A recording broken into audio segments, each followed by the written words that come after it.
అందరికీ నమస్కారం. నేను మీ అర్ణ శ్రీనివాస్. అందరూ బాగున్నారా అండి?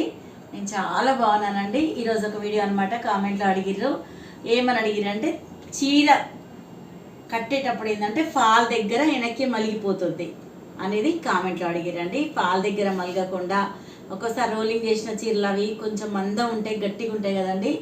అలాంటి చీరలు నిజంగా కూడా మనల్ని ఇబ్బంది పడతాయి అనమాట. ఎంత కష్టపడి కట్టినా కూడా వెనక్కి మలిగిపోతాయి. ఫాల్ దగ్గరే కాదండి, ఫాల్ పైన ఉన్న పై చెంగు ఉంటుంది కదా, అది కూడా వెనక్కి మలిగిపోతుంది అనమాట. ఇప్పుడు నేను మీకు ఆ చిట్కా చూపిస్తాను ఒకటి ఎట్లా చేయాలో. ఇది డబల్ టేప్ అండి.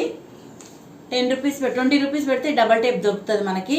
చీరలు కూడా ఏం పాడవవు. కొంచెం పీస్ తీసుకోండి, ఇట్లా కట్ చేసుకోండి. ఎంతంటే ఇంత చిన్న చిట్కా అంటే చాలా ఉంటుందండి. చిట్కాలో చూపిస్తాను మీకు.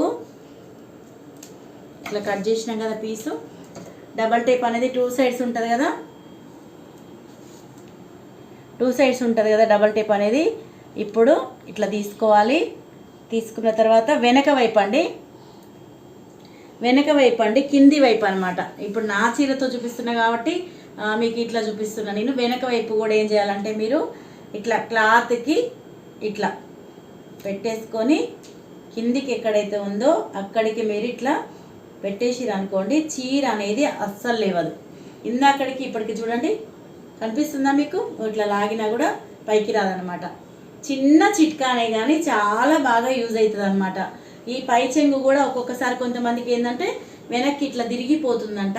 వాళ్ళు కూడా కామెంట్ పెట్టారు. దాని గురించి కూడా ఇదే చిట్కా అనమాట. కింది వైపు అయితేనే మనం పెట్టికోట్ అతికించుకోవాలి.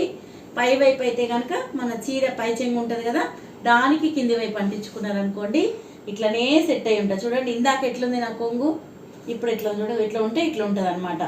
ఇట్లా మనం వేసి ఇట్లా పెట్టేసినాం అనుకోండి. ఇదైతే డబల్ టేప్ మాత్రం గట్టిగా ఉంటుందండి, ఎటు పోదు. ఖచ్చితంగా ఇట్లనే పడి ఉంటుంది అనమాట. మనకు అటు ఇటు అనేది జరగదు అనమాట. చిన్న సింపుల్ టిప్ కానీ చాలా బాగా యూజ్ అవుతుంది అన్నట్టు. మీరు తప్పకుండా ఇది ఫాలో అవ్వండి. ఏ టెన్షన్ పడకుండా. ప్రతిసారి ఏంటంటే ఫంక్షన్లలో నేను కూడా చాలామంది చూసినండి, ఊరికే వెనక్కి తిరగడం, చీర కింది కనుక్కోవడం, వెనక్కి తిరగడం, చీర కింది కనుక్కోవడం. అలాంటి సమస్య లేకుండా డేర్గా ధైర్యంగా మనం పోవచ్చు అనమాట. కింద కుచ్చులకైనా, కింద చింగుకైనా సరే, ఫాల్ దగ్గర అయినా సరే, చీర దగ్గర అయినా సరే ఇది ఫాలో అవ్వండి. మీకు సమస్య అనేది అస్సలు ఉండదు అనమాట. చీర వైపు అనేది మనం ఆలోచించేది ఉండదు. ఎంత గంజి పెట్టిన చీర అయినా కూడా మీకు మంచిగా సెట్ అవుతుంది అనమాట. మంచి కరెక్ట్ కూర్చుంటుంది. ఇంకేమైనా డౌట్లు ఉంటే కూడా మీరు కామెంట్లో పెట్టండి. మీకు తప్పకుండా వీడియో అనేది చేసి పెడతా. రెగ్యులర్గా మీ సమస్యల్ని నా సమస్యలుగా భావిస్తా. తప్పకుండా వీడియో అనేది మాత్రం ఒక్కరి సమస్య అయినా కూడా నేను గౌరవిస్తా. తప్పకుండా కామెంట్ పెట్టండి. లైక్ చేయడం, షేర్ చేయడం మాత్రం అస్సలు మర్చిపోకండి. Thank you very much.